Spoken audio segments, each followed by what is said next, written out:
Radhe Krishna friends, आपका दिल से स्वागत है आपकी अपनी चैनल आइडियल मेमोरियल प्रोफिशिएंसी पे। मुझे लगता है आपको ये बिल्कुल नहीं पता होगा कि अगर किसी भी टॉपिक की अंडरस्टैंडिंग क्रिस्टल क्लियर हो तो उसे याद रखना, मेमोराइज करना उतना ही आसान होता है। And I will try my best to help you with that. So without wasting much time, let's get started. Welcome back to the another video of Organon of medicine, जहाँ पर हम कर रहे हैं case taking from A K. Das part 2, जिसमें हमने अभी question answers को स्टार्ट किया है। पिछले कुछ वीडियोस में हमने कुछ क्वेश्चंस और उनके आंसर्स को related to case taking discuss किया था, जिसमें लास्ट वीडियो में हमने देखा था कि जो एक्यूट केस टेकिंग है और क्रॉनिक केस टेकिंग है, अगर दोनों को कंपेयर करें तो एक्यूट केस टेकिंग क्यों ईजी है उसके बारे में के जो पॉइंट्स थे उसके बारे में हमने लास्ट वीडियो में डिस्कस किया था।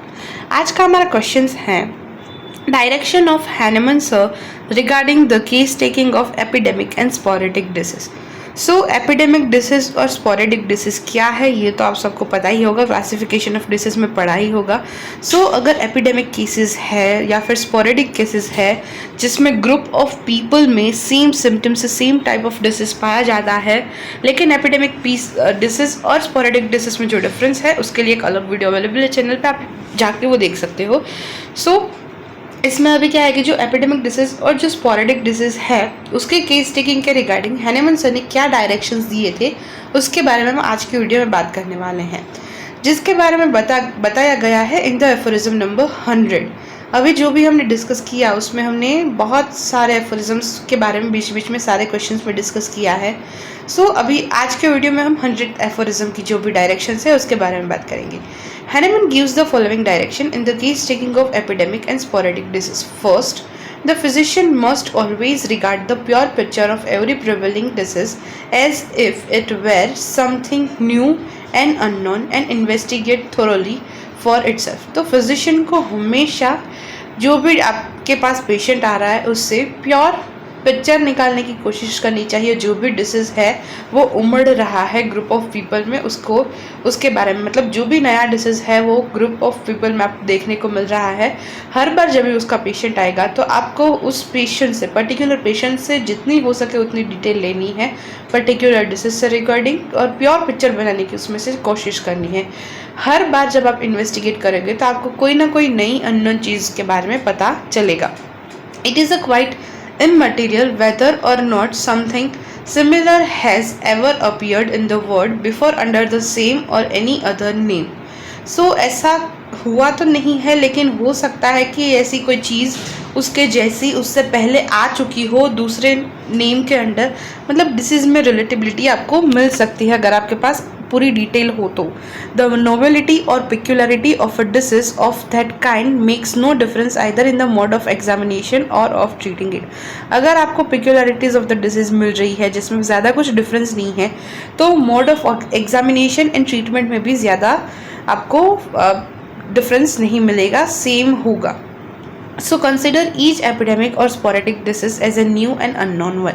सो हर एक डिसीज को आपको ऐसे ही कंसिडर करना है जैसे कि वो न्यू और अननोन है, लेकिन अगर आपको सेम डिसीज पहले मिल रहा है, उसके जैसा डिसीज पहले मिल रहा है तो उसकी मोड ऑफ एग्जामिनेशन और ट्रीटमेंट सेम हो सकती है। Second is he must not substitute conjecture for actual observations. मतलब फिजिशियन जो भी चीज़ें देख रहा है उसको ही उसको सच मानना है, उसके ऑब्जर्वेशंस के लिए उसको प्रूफ ढूंढने की ज़रूरत नहीं है। मतलब अभी उसको क्या बिलीव करना है कि जो वो देख रहा है वही सही है। ही मस्ट नॉट सब्सटीट्यूट कॉन्जेक्टर मतलब प्रूफ की तलाश करना फॉर द एक्चुअल ऑब्जर्वेशन, मतलब जो भी चीज़ उन फिजिशियन ने देखी है उसके लिए कॉन्जेक्टर को सब्सटीट्यूट करने की ज़रूरत नहीं है। He must not presume that a case of disease before him is already wholly और partially known but always carefully examining it in all its phases. अगर ये केसेस सेम केस पहले भी देखा है किसी फिजिशियन में, देखो जो हमने फर्स्ट पॉइंट में बात की कि फिजिशियन के पास हो सकता है ऐसा सेम केस पहले आ गया हो, लेकिन फिर भी फिजिशियन को, मतलब हो सकता है कि उसकी ट्रीटमेंट और एग्जामिनेशन सेम हो, लेकिन फिर भी पेशेंट को हर डिसीज़ को एक नए डिसीज़ की तरह ही ट्रीट करना है। वही चीज़ यहाँ पर थर्ड पॉइंट में भी दी गई है कि कभी भी कोई भी केस है आपके पास आ रहा है किसी भी डिसीज से रिलेटेड, तो आपने वैसा केस क्योर किया है, फिर भी आपको ये प्री अज्यूम नहीं करना है कि ऐसा तो एक पेशेंट अभी मेरे पास आके गया, ये दवाई लेके गया तो मैं इसे भी ये दवाई दे दूँ, ऐसा नहीं करना है। इंडिविजुअलिटी यहाँ पर भी कई बार मैटर करती है। तो आप पार्शियली भी किसी केस को जानते हो, पूरा भी किसी केस को जानते हो, सिमिलर है इस केस जैसा, फिर भी आपको केयरफुली एग्जामिन करना है उस पेशेंट को, उसके केस को, उसके डिसीज को, और सारे फेजेस में अच्छे से एग्जामिन करना है। Each prevailing disease is a unique phenomena vastly differing for the previous one. हमेशा वो ज़्यादातर डिफर ही करता है प्रीवियस वन से।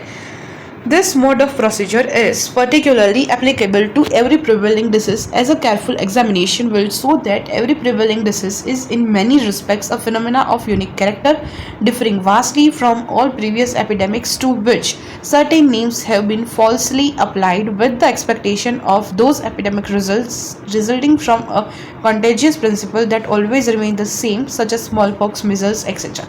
सो कई बार क्या होता है कि जो एपिडेमिक डिसीज़ होता है जो किसी ना किसी कॉन्टेजियस प्रिंसिपल से होता है, जैसे कि स्मॉल पॉक्स है, मिजल्स है, वो हमेशा सेम रहते हैं, लेकिन फिर भी आपको सेम मानकर ऐसा नहीं समझना है कि ये पेशेंट को इस दवाई से ठीक हुआ था। ज़्यादातर वो सेम होता है।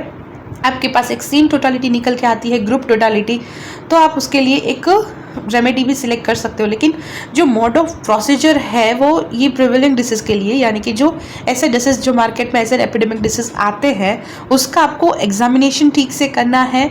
फिर आपको हमेशा उसमें कुछ ना कुछ यूनिक कैरेक्टर मिलेगा, आपको उसको देखना है जो प्रीवियस एपिडेमिक डिसीज से कुछ तो अलग होगा इस बार।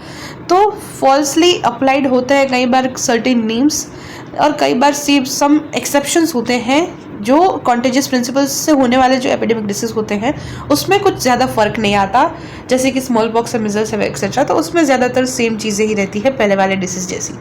सो इन शॉर्ट जो हैनेमन सर ने हमें गाइड किया है regarding the epidemic and sporadic disease, उसमें उन्होंने ऐसा बताया है कि जब भी फिजिशियन के पास कोई नया केस आता है तो पहले तो फिजिशियन को उस डिसीज़ का पूरा पिक्चर निकालने की कोशिश करनी है और उसे एक नए और अननोन केस की तरह ही ट्रीट करना है और इन्वेस्टिगेट करना है। ऐसा केस उनके पास अगर पहले आया भी है, फिर भी उनमें मतलब कोई भी केस में डिफरेंस नहीं है पहले वाले इस केस में, फिर भी केस की पेक्युलरिटीज़ निकालनी है। कई बार सेम दवाई, सेम एग्जामिनेशन, सेम ट्रीटमेंट होती है, लेकिन हर एक केस को ट्रीट करना है as a new unknown one. फिर उनको जो भी चीज़ें दिख रही है उसके लिए कोई प्रूफ की तलाश करने की ज़रूरत नहीं होती, क्योंकि वी बिलीव इन ऑब्जर्वेशंस। हमें इतना स्ट्रांगली ऑब्जर्व करना है ताकि हमारे ऑब्जर्वेशन से इतने सच हो कि हमें प्रूफ की ज़रूरत ही ना पड़े। फिर हर एक नया प्रिवेलिंग जो डिसीज़ होता है उसका कुछ ना कुछ यूनिक फिनोमेना होता है। वो हमेशा पुराने एपिडेमिक डिसीज़ से अभी अगर वो एपिडेमिक डिसीज़ छाया है तो कुछ तो डिफ्रेंशिएटिंग पॉइंट आपको मिलेगा ही। हो सकता है वो हाफ रिलेटेबल हो या फिर पूरा ही रिलेटेबल हो, लेकिन एक दो पॉइंट्स तो होंगे ही उस डिसीज़ में जो नए एड ऑन हुए हैं। तो आपको फुल्ली एग्जामिनेशन करना है, हर एक फेजेस में उस डिसीज़ का एग्जामिनेशन करना है। और जो मोड ऑफ प्रोसीजर है particularly available for this prevailing diseases, उसमें आपको पहले तो केयरफुल एग्जामिनेशन करना है हर एक प्रिवेलिंग डिसीज का। फिर उसमें जो आपको यूनिक कैरेक्टर मिला है, हो सकता है वो डिफर कर सकता है प्रीवियस एपिडेमिक डिसीज से कुछ नाम में, कुछ चीज़ों में, लेकिन कुछ एक्सेप्शंस भी होते हैं ऐसे एपिडेमिक डिसीज के जिसमें कोई भी डिसीज या फिर कोई भी एपिडेमिक चीज़ है, स्पोरेडिक डिसीज है, वो किसी कॉन्टेजियस प्रिंसिपल की वजह से होता है। और उसके एग्जाम्पल्स में स्मॉल पॉक्स और मिजल्स की बात की गई है। होप आज का हमारा जो क्वेश्चन है वो आपको क्लियर हुआ होगा। Directions of Hahnemann regarding the case taking of epidemic and sporadic disease, इसके बारे में इन्फॉर्मेशन दी गई है एफरिज्म नंबर 100 में, ये याद रखना है। और नेक्स्ट वीडियो में हम नए सवाल के साथ मिलते हैं, how to obtain the complete picture of an epidemic disease. So तब तक के लिए tata see bye and take care. Hope this video is helpful to all of you. Thanks for watching this video till now. Thank you so much guys for watching this video till now. Also give your valuable feedbacks and suggestions in comment section. और हाँ, like करना, share करना and subscribe करना गलती से भी मत भूलना। Stay tuned, take care। मिलते हैं next video में, तब तक के लिए टाटा बाय बाय।